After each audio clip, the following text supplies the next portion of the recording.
faire, je vais rappeler très brièvement le contexte en quelques mots, je ne vais pas m'étaler là-dessus, présenter ce en quoi le traitement post-conflit ou post-génocide au Rwanda est intéressant, avec ces différentes palettes, je ne vais pas me focaliser cette fois-ci uniquement sur les Gachacha, et puis dans un second temps, dans le corps du travail de la présentation en elle-même, présenter les 4 mécanismes en fait, qui ont été convoqués à travers, à savoir le TPIR, les juridictions nationales, la Gachacha, juridiction extraordinaire, réhabilité, juridiction coutumière réhabilitée, puis la Commission nationale unité pour l'unité et la réconciliation. Donc vous voyez que c'est un pays qui a essayé de ratisser large. Alors, le contexte et le conflit, qu'est-ce qu'il en est? Le Rwanda est un pays des Grands Lacs africains, comme vous le connaissez, comme vous le savez, pardon, qui a connu en 1994 un génocide qui fit en quelques mois seulement, en 3 mois, plus d'1 million de morts. Les chiffres varient suivant les sources, mais des sources officielles indiquent qu'il y a plus de 1,7 million morts qui ont été causés par ce génocide. Il faut le rappeler, dans l'indifférence quasi totale de la communauté internationale, je ne vais pas revenir sur les péripéties de cette tragédie. Cet épisode tragique est la conséquence de conflits récurrents étalés sur des décennies, dont il convient d'exposer en 3 mots les grandes lignes. Le Rwanda est un pays démographiquement composé de 3 groupes sociaux qu'on qualifie d'ethnie: les Hutus, largement majoritaires, autour de 84%, les Tutsis, autour de 14%, et les Twa, dont on parle très rarement, et pour cause, qui représentent à peu près 1% de la population, et tous ces groupes sociaux partagent la même langue, la même culture et les mêmes mythes dans ce pays-là. Et à l'inverse de ce qu'on peut voir on peut voir communément en Afrique, ce pays n'a pas une subdivision, si vous voulez, territoriale de l'ethnicité. Les difficultés, si je puis dire, pour résumer très brièvement, et c'est là encore c'est assez difficile, mais on va faire quelques raccourcis, j'espère pas trop dommageables. Les difficultés naissent de ce que le colonisateur allemand va faire très vite, à partir des années 1889, des classifications ethniques entre Hutus et Tutsis, considérés comme des Hamites, élancés au très fin, etc. Et les Hutus plutôt qualifiés de Bantous, négroïdes. Donc cette classification, disons, morphologique, qui après va avoir des conséquences, qui sera reprise plus tard, à partir de 1916, par la Belgique, lorsque la Belgique recevra un mandat de la Société des Nations. Et cette différenciation, cette différence entre les groupes sociaux va créer aussi un statut privilégié, si vous voulez, pour les Tutsis, qui va après compliquer, si vous voulez, la donne politique, et qui va aboutir dans les années 50, particulièrement en 1950, à une jacquerie Hutu qui va, on va appeler la révolution sociale, qui va un peu renverser l'ordre établi, et comme on l'a souvent vu dans beaucoup de pays, le colonisateur belge va tout de suite, disons, retourner charger de son fusil d'épaule, et cette fois-ci privilégier la majorité Hutu, qui va à son tour mettre en place une politique de discrimination, qui va de conflits en exil, en négociation, aboutir tragiquement au génocide de 1994. Le traitement post-conflit, quel est-il? Au lendemain du génocide, les autorités rwandaises ont estimé qu'une loi d'amnistie ne ferait que raviver les blessures et exalter le sentiment de vengeance, et qu'il fallait mettre un terme à la culture de l'impunité et résoudre par la même occasion la crise de confiance envers les institutions qui, en principe, sont chargées disons, de perpétuer l'interdit du meurtre, mais qui, paradoxalement, ont encouragé, planifié et mis en place des assassinats systématiques. Donc, c'est la raison pour laquelle le Rwanda va soutenir très rapidement la mise en place d'un tribunal pénal international chargé de juger les auteurs de génocide et les crimes contre l'humanité commis entre le 1er janvier 1990 et le 31 décembre 1994. Là où le modèle rwandais est intéressant, c'est que parallèlement à cette réponse internationale, le système juridique national, judiciaire national, va être aussi mobilisé pour connaître de ce contentieux qui, il faut le préciser, représentait tout de même quelques 120 000 suspects arrêtés parfois sous la foi de simples dénonciations et incarcérés, dont certains feront de longues années de prison et seront acquittés plus tard, ou en tout cas auront été accusés à tort ou incarcérés à tort. Parallèlement également à ce processus, et face à l'incapacité remarquée du système judiciaire classique à connaître de ce contentieux, le pays va réhabiliter un système traditionnel, la gacaca, pour connaître de la plus grande masse, si vous voulez, des auteurs qui sont impliqués dans ce génocide.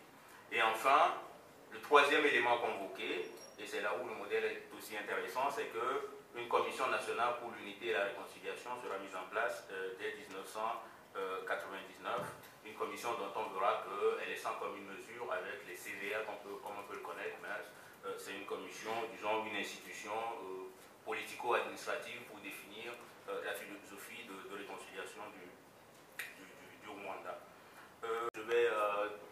en quelques mots dire ce qu'il en a été. J'ai déjà dit que c'était un système coutumier qui a été réhabilité pour connaître du génocide. Un système coutumier traditionnel qui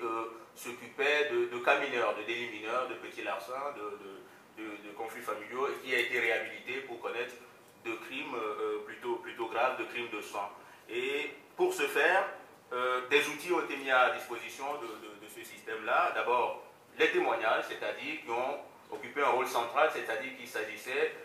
il était question pour que toute la population participe à l'œuvre de justice à travers ces témoignages sur ce qu'elle a vu, entendu ou fait éventuellement durant le génocide, devant des juges élus, des juges citoyens lambda, élus par leur père qui devaient juger les accusés. Un autre outil mis à la disposition de cette institution,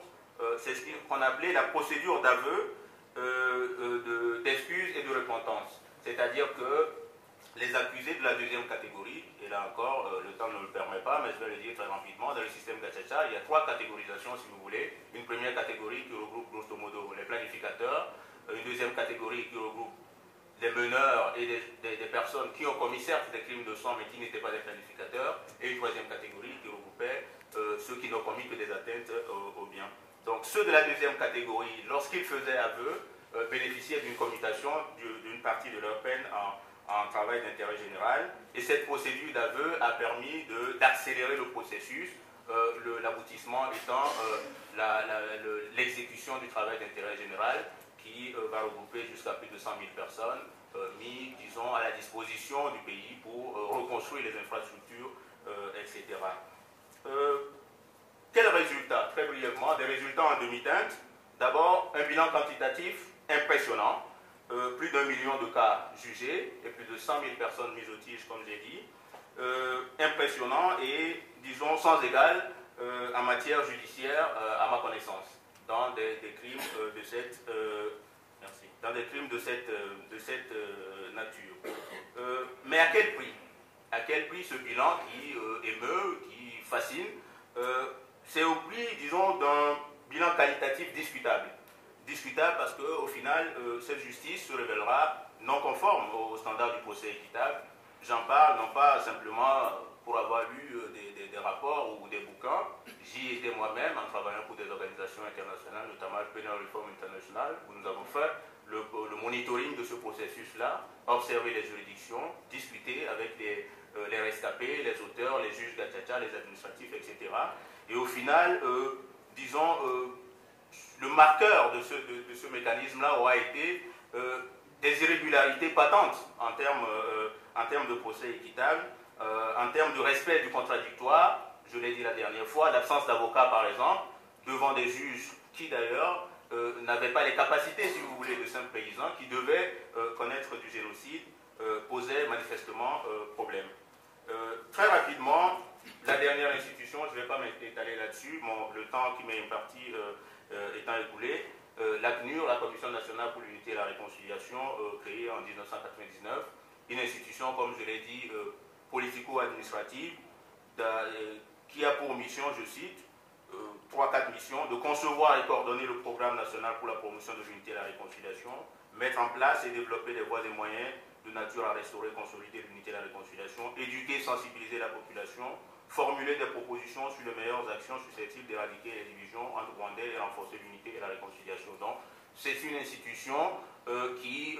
à l'inverse des commissions vérité et réconciliation qu'on connaît, n'écoute pas les victimes, n'accorde pas évidemment d'amnistie, mais met en œuvre une politique de réconciliation à travers notamment des activités sur le terrain, dans les communautés, pour retisser le lien et définir, disons, le nouveau corps politique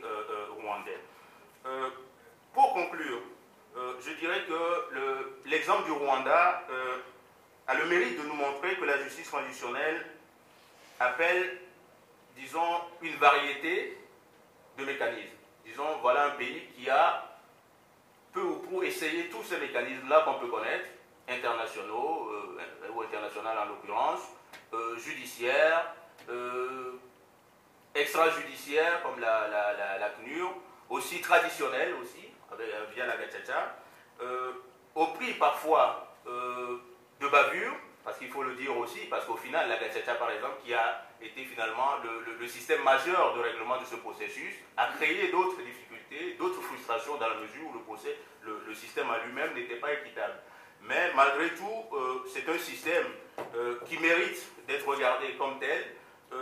qui peut être mis à l'acquis du Rwanda, même si l'objectif final, celui de la réconciliation, est discutable. C'est-à-dire l'atteinte de cette réconciliation, si tant est qu'on puisse l'atteindre, est discutable.